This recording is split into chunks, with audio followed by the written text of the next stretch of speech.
काँग्रेसचे शिर्डी लोकसभा मतदारसंघाचे उमेदवार भाऊसाहेब कांबळे यांना संगमनेर अकोले तालुक्यातून थोरात आणि पिचड यांचे बळ मिळत असले तरी त्यांच्या होम टाउन श्रीरामपूर तालुक्यातूनच त्यांच्या अडचणीत मोठी वाढ निर्माण झाली आहे। श्रीरामपूर तालुक्यात विखे समर्थकांची मोठी ताकद आहे। जिल्हा परिषदेचे 2 सदस्य, नगरपालिकेचे 13 नगरसेवक, पंचायत समिती सदस्य, सभापती तसेच 22 गावचे सरपंच हे विखे समर्थक आहेत। शिर्डी लोकसभेत कोणाच्या पाठीशी उभे राहायचे आणि कोणाचा प्रचार करायचा यासाठी विखे समर्थकांचा कार्यकर्ता मेळावा श्रीरामपुरात पार पडलाय। राधाकृष्ण विखे पाटील जो निर्णय घेतील त्यांच्या पाठीशी ताकद उभी करू असा निर्णय विखे समर्थकांनी घेतलाय। काँग्रेस उमेदवार भाऊसाहेब कांबळे यांना मदत न करण्याचा कार्यकर्त्यांचा सूर दिसून येतोय। विखे हाच आमचा पक्ष आहे अशी भूमिका या कार्यकर्त्यांनी घेतली आहे।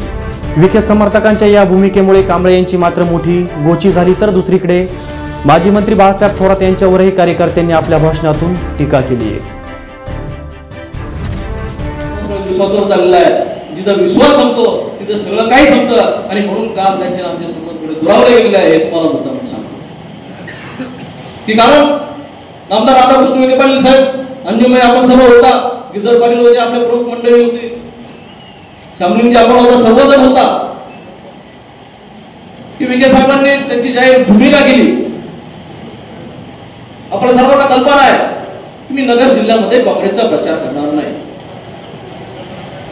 मला वाटतं अशा परिस्थितीमध्ये ज्या नेत्याने आपल्याला सांभाळलं, ज्या नेत्याने आपल्याला बळ दिलं, ज्या नेत्याने हा तालुका पुढे नेण्यासाठी आपल्याला प्रयत्न केला, विकासाच्या दृष्टीने प्रयत्न केला, त्यांची साथ होती म्हणून या तालुक्यामध्ये विकास झाला, या तालुक्याचे कामं झाले। आणि अशा परिस्थितीत त्या नेत्यावर जेव्हा वेळ येते, त्या नेत्यावर जेव्हा अन्याय होतो, त्या नेत्याला बाजूला फेकलं जातं, त्या नेत्याची भूमिका जी असते त्या भूमिकेबरोबर राहण्याचं काम या सर्व मंडळीत असतं ज्यांच्यावर त्यांचे उपकार आहेत। आणि म्हणून ते उपकाराची फेड करण्याची वेळ आज खरं म्हणजे आली होती। आणि म्हणून आमची सर्वांची विनंती होती की आमदार भाऊसाहेब कांबळे साहेबांनी, विखे साहेब थांबलेले आहेत, आमदार कांबळे साहेबांनी सुद्धा थांबलं पाहिजे, विखे साहेबांच्या पाठीशी उभं राहिलं पाहिजे। जे व्हायचं ते होईल, पण माणुसकी जपली पाहिजे, माणूस जपला पाहिजे, विश्वास जपला पाहिजे, ह्या उद्देशाने त्यांनी वागायला पाहिजे होतं, ते वागले नाही। आणि म्हणून खऱ्या अर्थाने आमच्या मनात द्वेष राहतो।